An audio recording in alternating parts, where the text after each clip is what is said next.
Good afternoon, everybody, and welcome to Taking Care of Business. Today, I'm going to be speaking with Jamie Gilbert, Executive Director of the Lancaster County Department of Economic Development, to hear an update on how things have gone this year, business recruitment-wise, and also a little peek into next year and some of Jamie's plans. First of all, I'd like to thank our sponsors. We've got quite a number of sponsors. You saw those up on the screen just a second ago.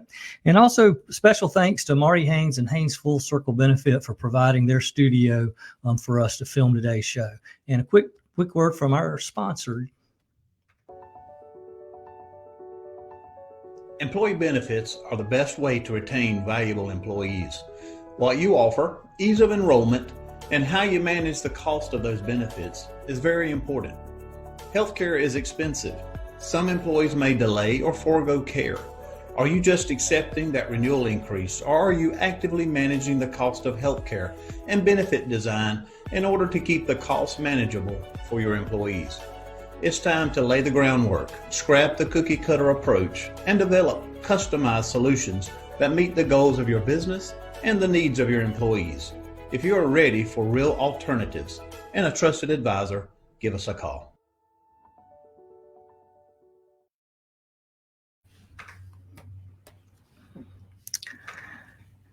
Jamie, welcome to the show. How are you? I'm doing great, Dean. How are you doing today? Doing really good. Well, it's been quite the year we've had. We've been having to do a lot of work from different locations, but business recruitment keeps going. And your staff and your team have continued to work hard, and we've had a good year. Talk a little bit about the success of this year. Yeah, this year obviously has been probably one of the strangest years in this country's history, right? From a business perspective, social perspective, we're learning how to do that keyword pivot into different directions. But as you said, business development, business retention, expansion, those things still keep going. So this year has been a pretty good year for us from an economic development perspective. We've completed successfully 10 projects with companies. Those projects represent a mix of both existing industry and new companies coming in. Some of the new arrivals that we were able to recruit this year, Syntex, which purchased the Old Springs Bleachery building, 150,000 square feet for a plastics packaging materials operation. We have Remby coming in, which is a German company that's going to be making machinery that contains explosions in industrial plants. We also were successful in getting Syntec Design, which is a division of Silicon Containers, for their engineering and R&D facility up in Indian Land. And then the big existing industry expansion was led by Continental Tire, with the announcement of their second building that they'll construct out on McMillan Park Drive for their headquarters. And then Unique Loom, which is a company we recruited back in 2018, distribution of rugs and furnishings. They're in the process of finishing an $18 million expansion that will double the size of their building up on McMillan Park Drive in 160. That's going to be almost 500,000 square feet of warehouse distribution and office space. So a really nice size investment. So in an odd year, it's been pretty good as far as the number of projects we've had and job creation as well. Well, that's good. And, a lot of times, a lot of people always ask, with recruitment here in South Carolina, you have to be very aggressive to get businesses to come here. I mean, the fact of the matter is that most people don't recognize is we're not exactly competitive when it comes to a property tax situation for our corporate entities. So talk a little bit about the fee in lieu structure, why that's so important for us to have. I mean, people always ask me, gosh, why are we giving away taxes to businesses? Why don't they pay their fair share? Talk a little bit about that. Explain that. Yeah, I mean, South Carolina scores fairly, is a very attractive state for business. It's not a great state, though, if you're a manufacturer from a tax standpoint. And that is why you'll see so many communities across South Carolina providing the fee in lieu of tax agreements, as well as special source revenue credits to reduce the tax burden. The way state tax law is written and applies is the assessment rate is much higher for industrial and manufacturing projects. As residents, we pay 4%, we get exemption from school tax. Manufacturers have to pay 10.5% assessment and the full millage.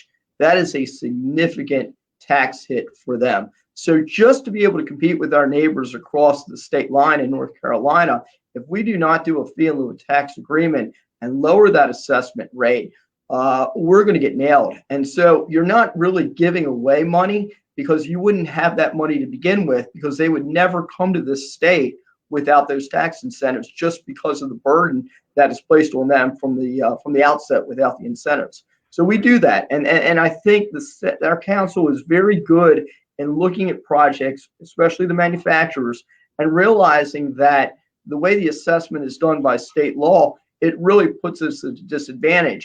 And so if a project qualifies for $2.5 million investment, which is the minimum number for by state law, we're more than likely going to provide a FILO for them.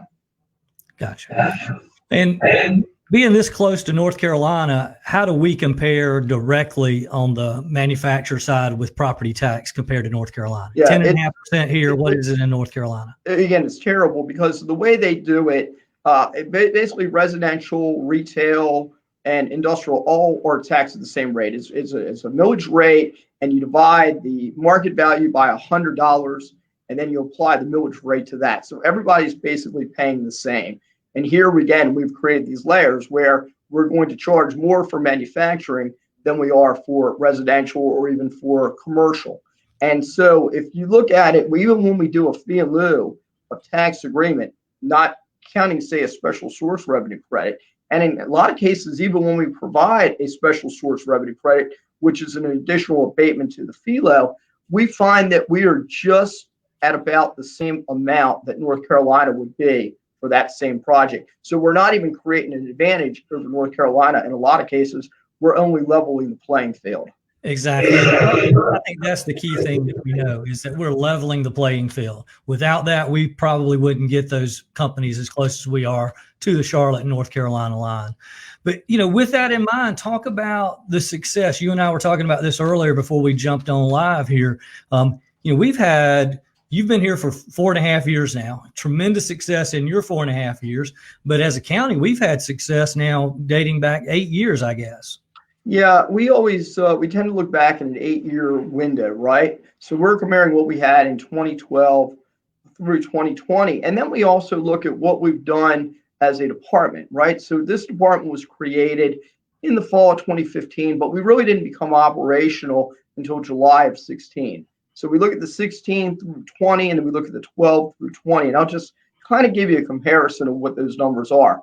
So in that 12 to 20 range, we've facilitated, as an economic development group here in the county, our department and the previous group, 70 new and expanding projects. That's quite a bit. That's a very large number for a county of 98,000 people. Okay? Right. Good number there. Compare that to 2016, it's been 41. So we've had, in the last 4 years, we've had more projects than we had the first 4.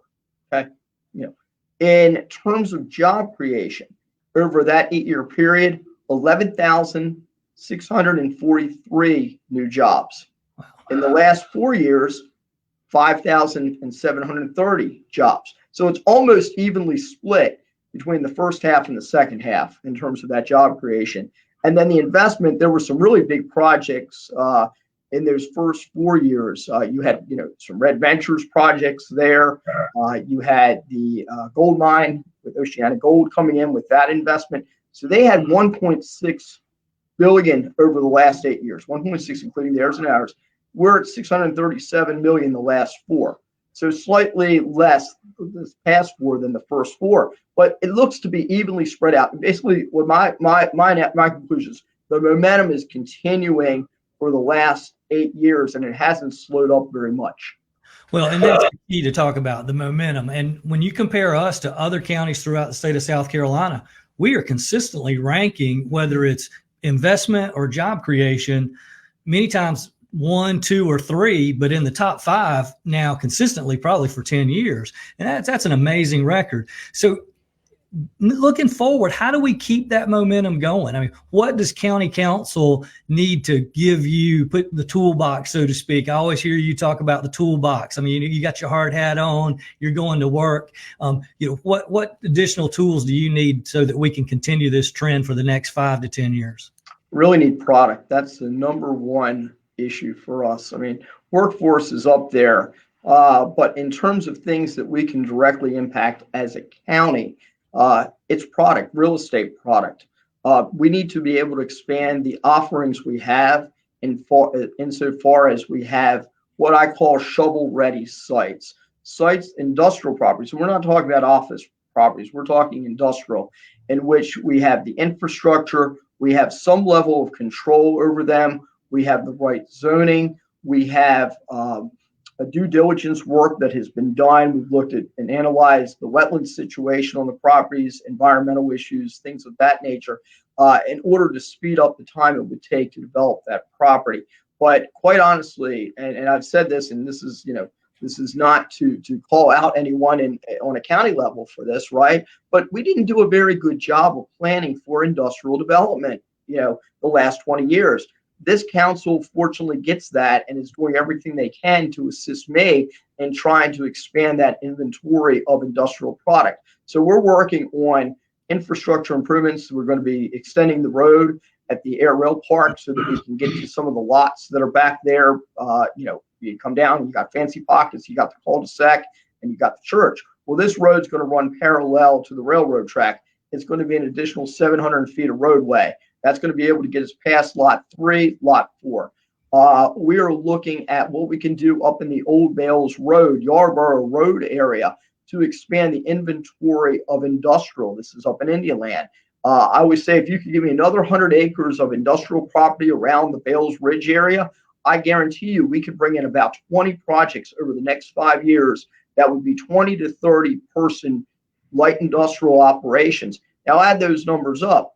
If you have 20 projects and you do 30, you have 30 employees at each, it's about 600 new jobs. And I like those size companies because they provide an insulation in case one of those businesses were to close. You're taking a hit, but you're not taking and losing everything. And I think it's important to have those size manufacturers.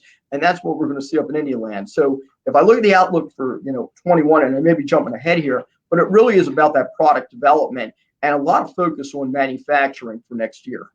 Gotcha. Yeah, you touched on it a little bit, and I heard you say it's just the importance of the county to have a longer range vision and a plan to set aside industrial property, heavy, light industrial property, so that you can continue to recruit. If there's no land, I mean, we've got people moving here.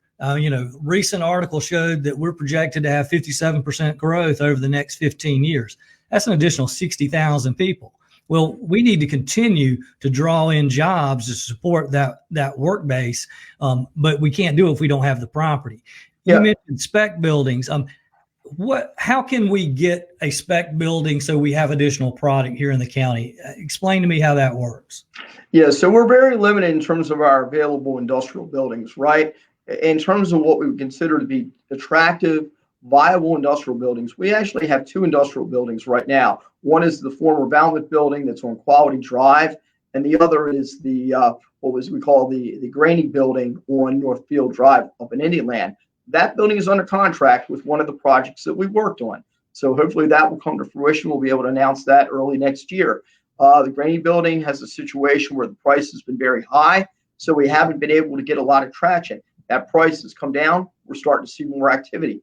I mean, last year we had 5 available industrial buildings, including that Valmet building. We filled 4 of them. So we know, we have a saying, if we build it, we'll fill it.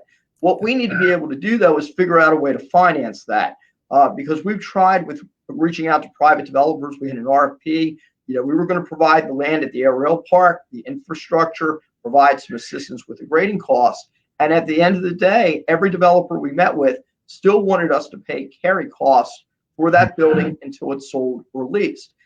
That's carry costs that we would never recover. We're just putting money in. If you buy a house, you're putting equity in, and when you sell it, you hope to get that back, right? But if you're not getting anything back and you're just paying that for a year, 2 years while that building's there without a chance to recover, you're probably better off in the end doing it yourself, which again is a higher expense up front, but you have the chance to recover the money that you put into that property. So what we're going to do is, from a building product perspective, is take a look at where we are in July of next year. With the uncertainty with the election, the economy, COVID, all those things, anybody that tells you they know what next year is going to be like is not being honest, because we don't know. It's a crapshoot at this point. And so we need to give that about 6 months to see where we are.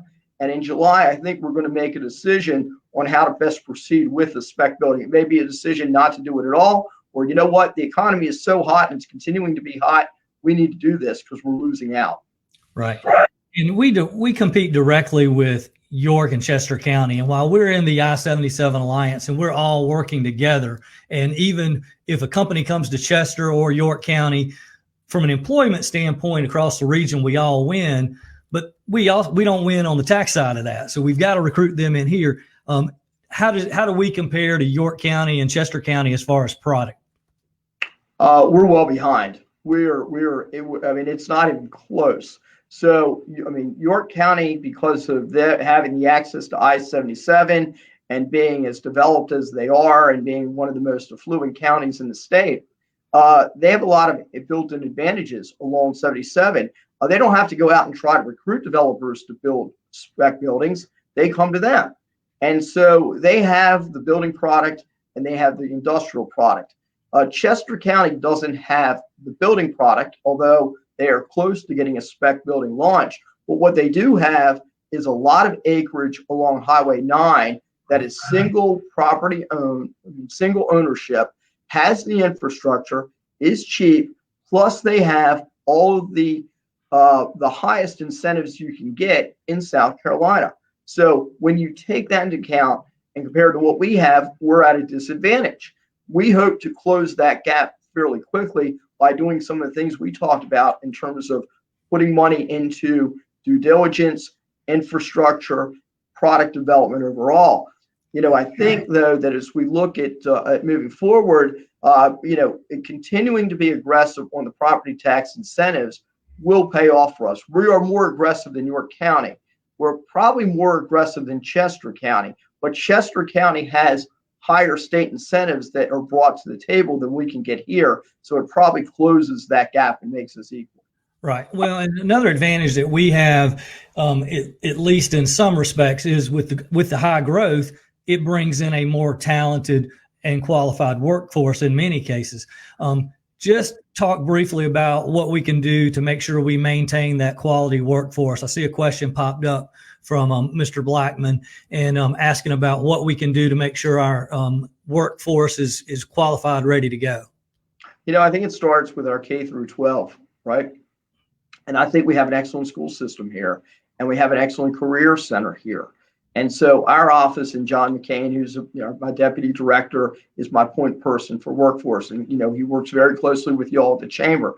So I think what we're doing with the schools and apprenticeships and things like that will be very helpful moving forward. What I'm really happy to see is what USCL has done. University of South Carolina, Lancaster has really gotten into the idea of developing programs that are really geared towards the needs of our businesses. Not that they weren't before, but this has become a priority for them. They want to match up what our businesses really need and making sure they're providing talent for them. And they also have the internship program as well. So I think that's great. And York Tech is always a resource that will be able to come down here and assist with training. But you look at issues, and number one issue we always say are tied. Workforce development and product development are the two key issues for us, Dean. Gotcha. Give us a sneak peek in the next year, and we're going to wrap it up here on the show. But what does 2021 look like? Big year. I know you just said it's what we're going to get. Who knows? But if you were going to handicap it a bit, how do you think your office is going to do? I think we're going to do well again. I think that you're going to see a lot on the manufacturing side. Manufacturing is going to remain strong because, look, COVID-19, you may see folks, in terms of corporate offices, slowly starting to come back next year. It may come back to where it was. It may not. But you know what? In order to manufacture product, you need to be there. You can't do a manufactured product remotely. You can't do that by Zoom. So, we're going to see manufacturing be a very strong part of our success in 2021. And we're already seeing that with the leads that we have, projects that we're not able to announce yet, but that are looking good. I think you may see smaller size projects, but more of them. I really do think we have a sweet spot in this. Lancaster is going to be for our larger industrial projects, the Adornis cabinetries, projects like the Nutramax expansion. You're going to see that large industrial down here. Well, what you're going to see up in Indialand, and what I hope, are these, small to mid-sized companies coming in. Some of those may be out of Charlotte, right? That want to find a permanent home. They're leasing space in Charlotte. They want to build a facility that becomes theirs, put down roots. They own it. We are a great opportunity for them. The challenge is going to be next year, the corporate office, because really when I talk about uncertainty, that's where the most uncertainty lies right now, is how is that market going to be? There is space available. The old Sharon View building's available. We have space at Movement Mortgage. We have some space at CompuCom that can be leased. So trying to fill that space, and certainly the big one, and we're excited about this, is our 120,000 square foot Class A office spec building at Crossridge. Sure. That is going to be a phenomenal building, and we can't wait to be able to get out and market that, say, the middle of next year. Well, Jamie, it all sounds good. Glad to have you on the show today. You're doing a great job. The one thing that has really impressed me over the last 4.5 years that you've been here is your desire. When you're recruiting companies, you really let them know that we want that company here for the tax base, to employ people here locally, but most of all, we want them engaged in what we're doing here in Lancaster County. We want them to truly make this their home and be a part of the community. And I see that happening with the companies that you've recruited. So well done. Anything else you want to say? No, I just said that, we'll leave you with, and this by now, our tagline. And I think the reason we have this tagline, where big dreams become realities, is because it tells a story. Lancaster County is a place where businesses that have grand visions and big scale visions for becoming something far beyond what they currently are can come to this community. They can find a really pro-business environment in which to operate. They can have the access to that workforce talent and the support of folks like the Chamber, Economic Development, and County Council to provide those resources that will allow them to do those expansions and grow, become great companies. Red Ventures, Nutramax Laboratories. The sky's the limit here. And so I'm excited about the coming years. I think we're going to continue this momentum for a while.